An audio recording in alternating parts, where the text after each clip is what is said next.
In the rolling hills of northeast India, amidst the dense forests of Naga hills, lies the village of Kikruma, a village which in the mid-19th century stood as the stage for one of the bloodiest and most defining battles ever fought in the history of entire northeastern frontier hills.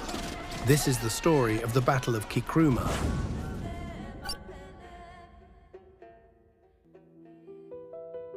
After the First Anglo-Burmese War and the Treaty of Yandabo in 1826, the British completely took control of Assam and Manipur.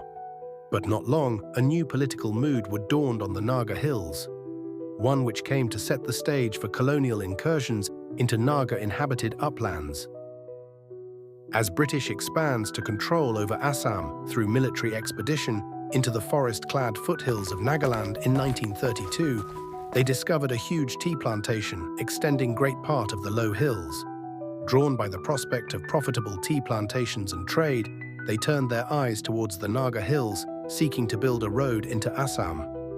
But they didn't know that the fertile foothills are also Naga's hunting ground, which also provided them with much-needed forest products and given them regulated access to salt mines for generations. The Nagas, who are fiercely independent, now therefore viewed the Britishers not as allies, but trespassers in their land. They refused to be penned up in the hills and answered the British capital expansion with resistance and ferocious raids. Raids against British outposts became frequent. In retaliation, the British launched nearly 10 expeditions into the hills. Yet time and time again, they faced defeat, humiliation, and resistance. By 1851, the stage was set for a decisive confrontation. Kikruma village, situated in the southwest of present-day Phek district, was a powerful settlement.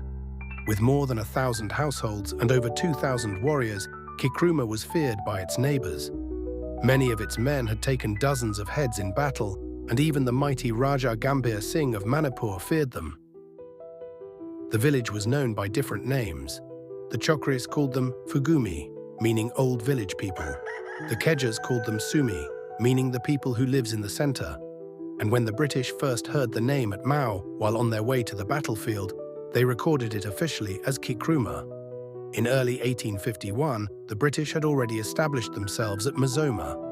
Curious about the feared warriors of Kikruma, Captain Reed and Lieutenant Vincent of the 1st and 2nd Assam Light Infantry prepared to march.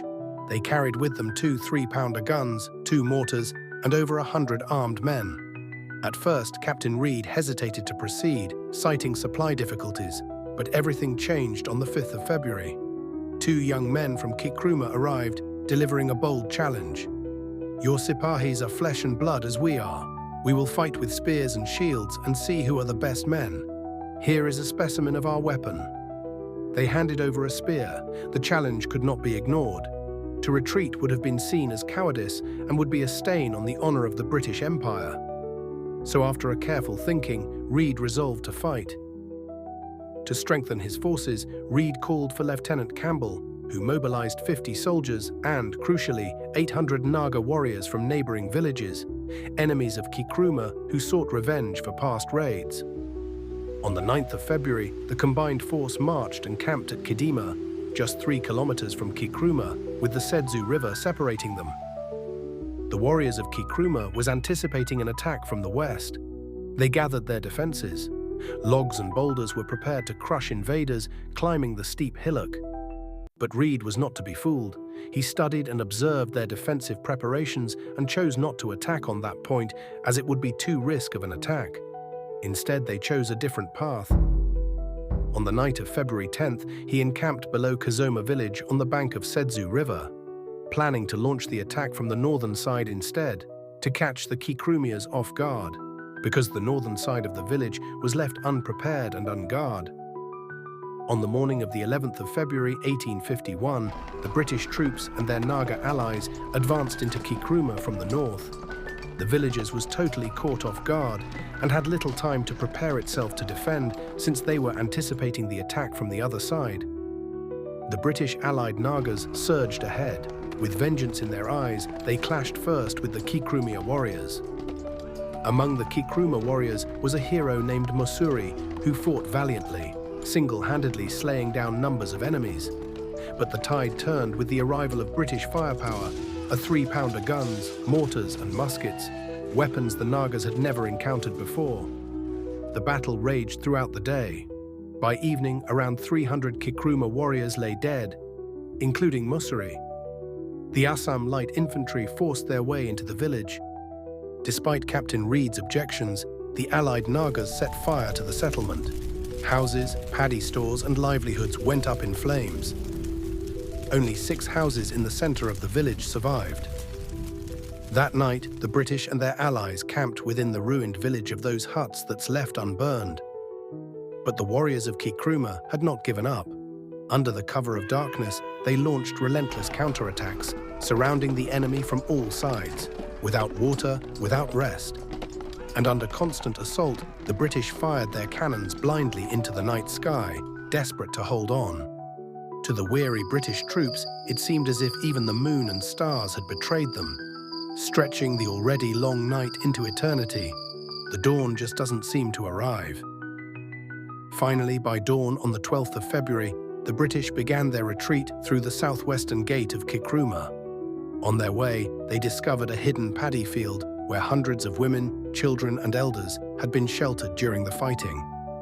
Here, vengeance once again consumed their Naga allies. In a brutal act, they fell upon the defenseless civilians. Men, women and children were slaughtered. The British officers attempted to stop the massacre, but many innocents had already perished.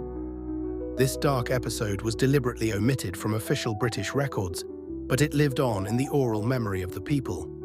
Thus ended the Battle of Kikruma, the bloodiest battle ever fought in the northeastern frontier hills. Though the village was burned and its warriors slain, the spirit of Kikruma was never subdued. The scale of the battle deeply unsettled the British.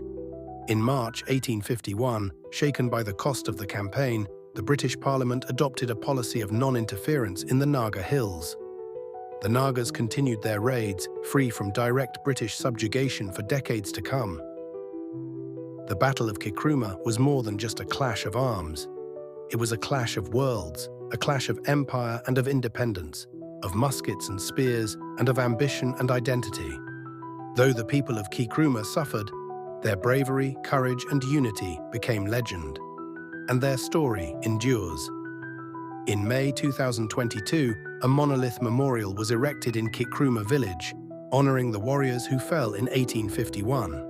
It stands as a reminder to future generations of the values their forefathers upheld: bravery, valor, and unyielding spirit. The hills of Nagaland still whisper their story to this day,